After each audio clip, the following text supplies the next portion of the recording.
Blake Lively and Ryan Reynolds just made one of the biggest PR blunders in Hollywood history, and the industry isn't laughing. Their surprise appearance at Saturday Night Live's 50th anniversary should have been a fun, lighthearted moment, but instead, it turned into a career-threatening disaster that left A-listers whispering and fans side-eyeing. Now, after an insensitive joke, a legal war, and a disastrous miscalculation, Hollywood is officially turning its back on Blake and Ryan, and trust me, the fallout is only getting worse. For months, Blake Lively and Justin Baldoni have been locked in a brutal legal battle, one that started as an It Ends With Us production nightmare and spiraled into a full-scale Hollywood war. Lively accused Baldoni of serious misconduct on set, claiming she endured harassment and emotional distress while filming. But Baldoni? He didn't just deny the accusations. He fought back with receipts, slamming Lively with a $400 million defamation lawsuit, accusing her and Ryan Reynolds of launching a smear campaign to destroy his career. At first, it seemed like a classic Hollywood takedown. Powerful A-list actress versus rising director. Lively had the upper hand, with major outlets like the New York Times backing her claims and her PR team spinning a victim narrative. But then, things started unraveling. Baldoni's legal team exposed inconsistencies in Lively's allegations, leaked behind-the-scenes footage, and dropped a bombshell 179-page lawsuit that flipped the script entirely. Suddenly, Blake wasn't the hero of this story anymore. And when Ryan Reynolds decided to joke about it on SNL, well, that's when Hollywood said, enough. Let's set the scene. Saturday Night Live's 50th anniversary. The event was supposed to be a star-studded celebration, bringing together Hollywood's biggest names for a night of nostalgia and comedy. But when Blake Lively and Ryan Reynolds strutted into 30 Rock like they didn't have a care in the world, despite being in the middle of one of the ugliest legal battles Hollywood has seen in years, people weren't just confused, they were shocked. And then came the joke. Oh, that now infamous joke. During a lighthearted moment on stage, Ryan Reynolds looked out at the audience and delivered a line that instantly sent social media into a frenzy. When asked how he was doing, he smirked and said, "Great. Why? What have you heard?" A clear nod to the swirling controversy surrounding his wife. The crowd, dead silent. Not a laugh, not a chuckle, just awkward, uncomfortable tension as Hollywood's elite collectively side-eyed the couple. Because let's be real, making a joke about a harassment lawsuit while your wife is the alleged victim, that's not just tone deaf, it's career suicide. The backlash was immediate and brutal. Hollywood insiders were whispering, "Why are they even here?" And it wasn't just industry outsiders throwing shade. Major celebrities kept their distance, with some even actively avoiding the couple. Reports say that while a handful of stars, like Paul McCartney and Dakota Johnson, engaged with them, most of the room wanted nothing to do with them. If Blake and Ryan thought they could charm their way back into Hollywood's good graces with an SNL appearance, they massively miscalculated, because instead of winning over the industry, they just made it clearer than ever that nobody wants to be associated with them. And let's not forget the optics. If Blake Lively was so emotionally devastated by her legal battle, as she claimed in her lawsuit, then why was she standing on stage at a comedy show? Smiling, laughing, and mingling with A-listers? People in real distress don't waltz onto national television, fully glammed up, cracking jokes, and taking selfies. And you bet Baldoni's legal team is using that against her. In court, they can now argue, if she's truly traumatized, why is she acting like nothing's wrong? And honestly, it's a fair question. If Ryan and Blake thought their little stunt would blow over, they were dead wrong. Because as soon as the SNL cameras stopped rolling, Hollywood turned on them, fast. The whispers started inside 30 Rock, but by the next morning, it was everywhere. Celebrities were side-eyeing them all night. Reports say that while Paul McCartney and Dakota Johnson had brief interactions with the couple, most A-listers wanted nothing to do with them. And it wasn't just awkward glances. Some actively avoided them. Sources from the event claim that multiple actors and industry insiders were overheard questioning why they were even there. One Hollywood executive reportedly said they were walking around like they were still part of the club. But trust me, they're not. And the fallout? Immediate. Within hours, several A-list celebrities unfollowed Blake Lively on Instagram. A not-so-subtle Hollywood way of saying, "We're done with you." Even Colleen Hoover, the author of It Ends With Us, wiped all traces of Lively from her social media. And Taylor Swift? She's been silent, but trust me, that silence speaks volumes. But here's where things get really interesting. Hollywood's powerful feminist voices, the ones who usually rally behind victims of harassment, are nowhere to be found. Where's the support from prominent activists? Where's the outrage? Nowhere. Because deep down, a lot of people in Hollywood are realizing something that nobody wants to say out loud. Maybe Blake Lively isn't the victim she's been playing. The industry is seeing this lawsuit for what it really is, a messy, calculated PR war. And Blake and Ryan just exposed themselves as players, not victims. And in Hollywood, that's the kiss of If you're going to claim to be a victim of harassment, you can't turn around and make a joke about it on live television. You can't file lawsuits about emotional distress and then show up to one of the biggest entertainment events of the year. All smiles and laughs. The hypocrisy is too obvious. And now, the industry is officially distancing itself. Blake Lively has always been a master of Hollywood branding.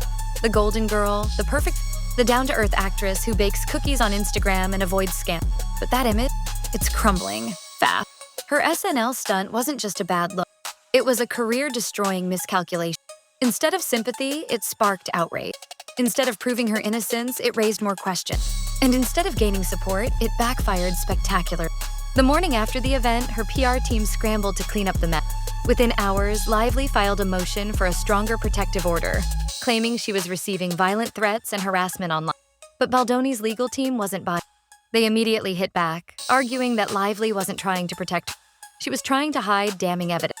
The court filings even suggested that she wanted key documents classified as attorney's eyes only, including potential text messages and behind-the-scenes footage that could contradict her claim.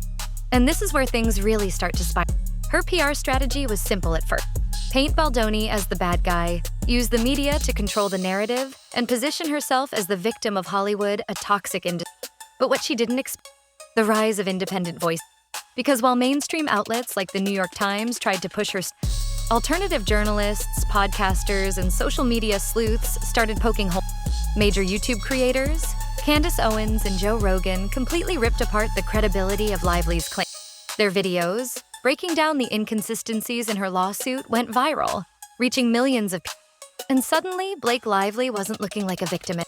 And it wasn't just Hollywood gossip insiders, pop culture analysts, and even former industry professionals started calling out her suspiciously timed accusations against Baldoni. Was this really about justice? Or was it a calculated attempt to ruin a man's career for control over it? This shift completely derailed Lively's PR campaign.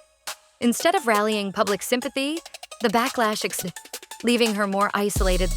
And as we inch closer to the March 2026, one thing is Blake Lively and Ryan Reynolds are running out of alibis. While Blake Lively and Ryan Reynolds were busy smiling for cameras and making tone-deaf jokes, Justin Baldoni played the ultimate Hollywood power. He just no flashy PR stunts, no dramatic statements, no Instagram sob stories.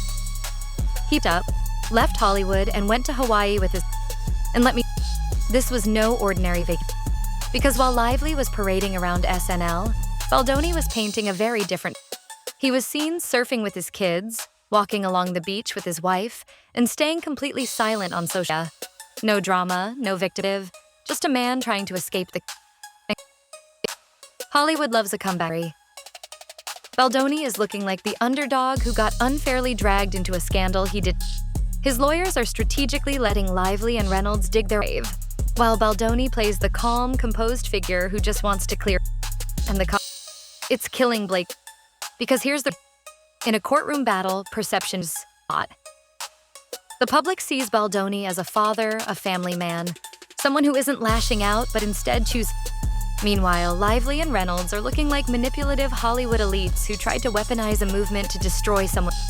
And Baldoni's team is now in full control of. By staying silent, he's forcing the media to focus on Lively's her contradictions, her failed PR moves, her disastrous SNL. And when the trial starts, he's going to walk into that courtroom with all the. While Lively and Reynolds scramble to explain why they thought joking about a harassment lawsuit was a good. The tides are turning, and for the first time, Justin Baldoni isn't the villain of the. He's the one Hollywood is starting to. Mark your calendars, because March 9th, 2026 is shaping up to be one of the most explosive celebrity trials Hollywood has ever. Blake Lively and Justin Baldoni will finally face court.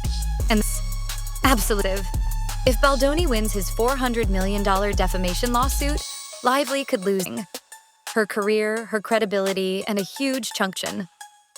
Hollywood already seems to be distancing her.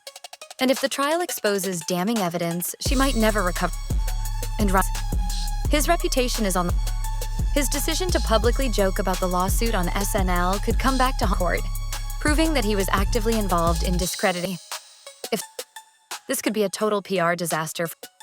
But if Lively somehow managed it would mean a massive legal precedent for Hollywood's powers, proving that they can manipulate public perception, weaponize allegations, and destroy careers without consequences. This case isn't just about one actress versus actor. It's about how Hollywood power dynamics work in the age of...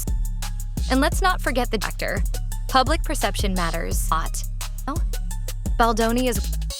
If his legal team presents the right evidence, text messages, behind-the-scenes footage, and inconsistencies in live names, it could completely dismantle, especially now that the media is finally questioning. Meanwhile, there are rumors that Baldoni's team might request full access to SNL footage, including backstage interactions, social media engagement, and unedited conversations between Blake and others. If there's any evidence of her laughing, joking, or acting, that's Exhibit A in proving her emotional distress claims were... At the same time, Hollywood insiders are buzzing about whether more secret, because this law is messy, but it might not be the end. If Baldoni's team has more dirt, whether it's leaked messages, behind-the-scenes footage, or even witness testimonies, Lively's PR nightmare could get... 1. This trial is going to everything. Career line, reputations, and when the verdict falls, Hollywood will never be the same.